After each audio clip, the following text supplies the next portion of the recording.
Hi, I am Dr. Ruby Kumari, Assistant Professor, Mahila College Chaivasa, Department of Political Science, Kolhan University, Jharkhand.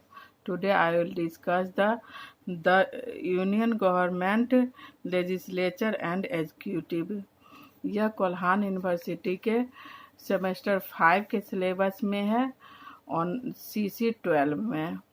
यह एक बड़ा syllabus है, इसलिए इसे हम डिवाइड करके पढ़ेंगे। आज हम संसद देखेंगे। संविधान के अनुच्छेद 79 में यह व्यवस्था की गई है कि भारत का एक संसद होगा और यह संसद राष्ट्रपति, लोकसभा तथा राज्यसभा का मिलाकर बनेगा। आज हम राज्यसभा को देखेंगे। राज्यसभा की व्यवस्था अनुच्छेद 80 में की गई है। यह एक उच्च और अस्थायी तथा द्वितीय सदन है।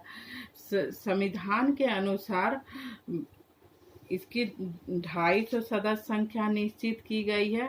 इसे संसद घटा बढ़ा सकता है। 250 सदस्यों में 238 निर्वाचित सदस्य तथा 12 मनोनीत सदस्य होते हैं। वर्तमान में इसकी सदस्य संख्या 245 है, जिसमें 233 निर्वाचित और 12 मनोनीत। निर्वाचित सदस्य में यह राज्य के विधानसभा के द्वारा निर्वाचित होते हैं और राज्यों की जनसंख्या के अनुसार राज्य से प्रतिनिधि चुनकर आते हैं।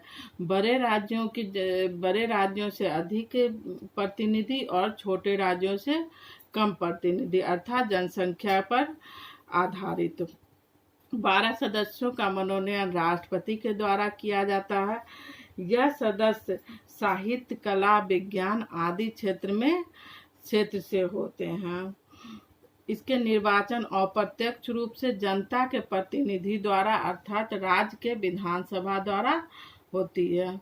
इसकी राज्यसभा सदस्य बनने के लिए 30 वर्ष की आयु, भारत का नागरिक हो, वह किसी लाभ के पद पर नहीं हो तथा संसद द्वारा विभिन्न समय में बनाए गए कानूनों के अनुसार उसकी योग्यता निर्धारित हो। विधानसभा में किसी भी सदस्य के लिए कम से कम 10 सदस्य द्वारा प्रस्तावित होना आवश्यक है। राज्यसभा का कार्यकाल 6 वर्ष का है। यह एक अस्थायी सदन है, इसलिए 2 वर्ष पर 1/3 सदस्य पदमुक्त हो जाते हैं। राज्यसभा का एक सभापति होता है। यह सभापति भारत के उपराष्ट्रपति होते हैं। यह राज्यसभा के सदस्य नहीं होते हैं, परंतु उपराष्ट्रपति पदेन सभापति होते हैं। यह सदन में इन्हें मत देने का भी अधिकार प्राप्त नहीं है, लेकिन पक्ष और विपक्ष दोनों में मत समान होने की स्थिति में उपराष्ट्रपति निर्णायक मत देते हैं। वेतन भी उपराष्ट्रपति के रूप में मिलता है, न कि राज्यसभा के रूप में। अब हम राज्यसभा के कार्य और शक्ति को देखेंगे। पहला, विधायी शक्ति। विधायी शक्ति अर्थात कानून निर्माण की शक्ति। यह लोकसभा और राज्यसभा के दोनों को समान अधिकार प्राप्त है। यह किसी भी सदन में उपस्थित होता है और दोनों सदन में उपस्थित होने के पश्चात ही कानून का रूप लेता है। यदि विवाद होने की स्थिति में संयुक्त अधिवेशन होता है और उसमें पारित होने के पश्चात ही कानून का निर्माण होता है। दूसरा, कार्यपालिका तथा प्रशासनिक शक्ति। यह लोकसभा से कम है, लेकिन राज्यसभा मेंबर भी मंत्रिमंडल के सदस्य होते हैं और लेकिन मंत्रिमंडल लोकसभा के प्रति उत्तरदायी होती है, इसलिए इसमें लोकसभा की शक्ति अधिक है। वित्तीय शक्ति में राज्यसभा की शक्ति नगण्य है। यह सिर्फ 14 दिन तक किसी भी विधेयक को अपने पास रख सकता है। यदि लोकसभा किसी वित्तीय विधेयक को पास कर देता है तो सिर्फ 14 दिन तक ही राज्यसभा अपने पास रख सकता है।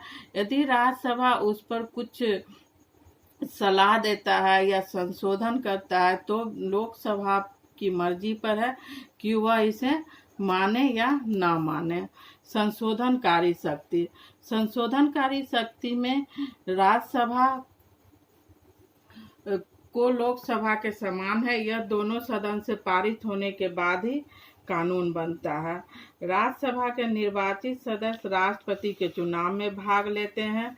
यह लोकसभा के सदस्यों के साथ मिलकर लोग उपराष्ट्रपति का भी चुनाव करते हैं। राज्यसभा लोकसभा के साथ मिलकर राष्ट्रपति, सर्वोच्च न्यायालय के न्यायाधीश, अन्य पदाधिकारियों पर महाभियोग लगाता है और यह तभी पारित माना जाता है जब दोनों सदनों से वह पारित हो। राज्यसभा लोकसभा के साथ मिलकर बहुमत से प्रस्ताव पारित कर उपराष्ट्रपति को उसके पद से हटा सकता है। उपराष्ट्रपति को के पद से हटाने का प्रस्ताव प्रथम बार राज्यसभा से ही पारित होकर लोकसभा में जाता है और 1 माह से अधिक की अवधि तक यदि आपातकाल लागू करना हो तो इस प्रकार के प्रस्ताव का अनुमोदन राज्यसभा तथा लोकसभा दोनों में होना आवश्यक है। लोकसभा के विघटन की स्थिति में केवल राज्यसभा का अनुमोदन ही आवश्यक है। आपातकाल में मौलिक अधिकारों के निलंबन के लिए दिए गए आदेश को भी यथाशीघ्र संसद के दोनों सदनों में के सामने रखा जाना चाहिए। राज्यसभा को कुछ विशेष अधिकार भी प्राप्त है जिसमें पहला अनुच्छेद 249 के अनुसार राज्यसभा उपस्थित मतदान में भाग लेने वाले 2/3 सदस्यों के बहुमत से राज्य सूची के किसी विषय को राष्ट्रीय महत्व का घोषित कर सकता है। राज्यसभा द्वारा ऐसे प्रस्ताव पास कर दिए जाने पर संसद उस विषय पर कानून का निर्माण करती है। ऐसा प्रस्ताव प्रारंभ में ही 1 वर्ष के लिए लागू होता है, लेकिन राज्यसभा चाहे तो हर बार इसे 1 वर्ष के लिए बढ़ाते रहेगी। दूसरा अनुच्छेद 312, इसके अनुसार राज्यसभा अपने 2/3 बहुमत से प्रस्ताव पारित कर नई अखिल भारतीय सेवाएं स्थापित करने का अधिकार केंद्रीय सरकार को देती है।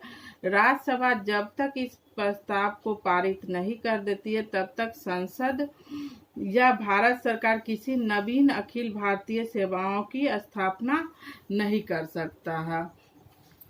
राज्यसभा आलोचकों के द्वारा राज्यसभा की तो पहले हम तुलना देखते हैं कि इसकी तुलना लोकसभा से की जाती है कि और कहा जाता है कि लोकसभा से इसे कम अधिकार है और इसे हम पॉइंट वाइज देखेंगे। विधायी मामला साधारण विधेयक समानतः दोनों सदनों से पारित होने पर ही पारित माना जाता है और इसमें समान अधिकार प्राप्त है, लेकिन मतभेद होने की स्थिति में दोनों सदन का संयुक्त अधिवेशन होता है और लोकसभा में बहुमत किसी एक पार्टी की अधिक होती है और उसी की सरकार होती है, तो वह लोकसभा की सदस्य संख्या भी अधिक होने के कारण सामान्यतः संयुक्त अधिवेशन में सत्ता पक्ष के पक्ष में निर्णय होता है। वित्तीय मामले में तो नगण्य है। 14 दिनों तक ही यह सिर्फ अपने पास रोक कर रख सकती है। संविधान संशोधन की शक्ति दोनों को समान है और कार्यपालिका संबंधी शक्ति भी लोकसभा की अधिक है, क्योंकि मंत्रिमंडल लोकसभा के प्रति उत्तरदायी होती है। लोकसभा की अपेक्षा राज्यसभा की शक्ति कम होने तथा के कारण इसकी बहुत सारी आलोचनाएं की जाती है। आलोचना के संदर्भ में सर्वप्रथम यह कहा गया कि राज्यसभा संघात्मक व्यवस्था का प्रतिनिधित्व करता है, परंतु सभी राज्यों का समान प्रतिनिधित्व नहीं है। जैसा कि पहले हम देखे यहाँ पर, लेकिन भारत में राज्यसभा के सदस्य के लिए जनसंख्या के आधार पर निर्धारित किया गया है। इसकी आलोचना लोग अमेरिकी सीनेट को देखकर करते हैं, जहां यह व्यवस्था की गई है कि प्रत्येक प्रांत से 2-2 सदस्य चुन के आएंगे। लेकिन हर संघात्मक व्यवस्था एक तरह से नहीं होती है। दूसरा, संविधान निर्माता इसे राज्यों का सदन कहा, परंतु आज यह राजनीतिक दलों का सदन बन गया है। इसके तहत यह है कि जो व्यक्ति, आज यह देखा गया है कि जो राजनीतिक दल सत्ता पक्ष रहते हैं, उसके जो व्यक्ति चुनकर नहीं आते हैं या चुनाव में हार जाते हैं, उनको राज्यसभा का मेंबर बनाकर भेज दिया जाता है। 12 सदस्यों का मनोनयन।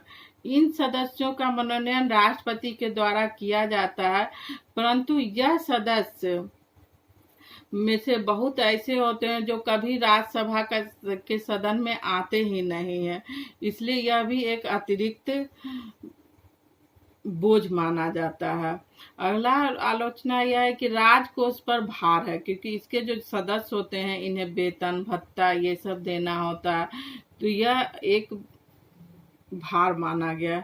दूसरा, कानून निर्माण में देरी।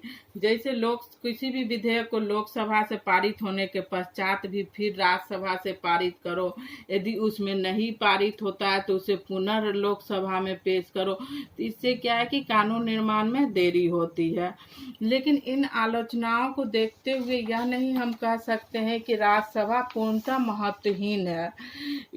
फर्स्ट तो यह है कि जो बहुत सारे लोग ऐसे होते हैं जो राजनीतिक के में नहीं पढ़ना चाहते हैं, तो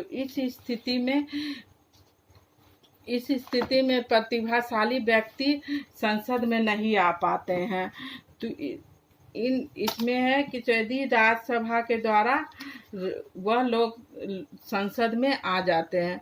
दूसरा है कि लोकसभा की निरंकुशता पे भी रोक लगता है कि किसी भी विधेयक को वह अकेले नहीं पारित करवा सकता है। सिर्फ वित्तीय विधेयक के मामले में ही लोकसभा की शक्ति अकेले की है। अन्य समान विधेयक या संशोधनकारी विधेयक या सारे विधेयकों पे दोनों सदन मिलके कानून का निर्माण करती है, और जब यह राज्यसभा में आती है उसे यदि नहीं पारित किया जाता है तो यह जनता के सामने में भी आ जाती है और विधेयक पर बृहद चर्चा होती है और लोगों को पता चलता है कि क्या विधेयक है। तो इस तरह से ऐसा नहीं हम कह सकते कि राज्यसभा पूर्णतः महत्वहीन है। Thank you.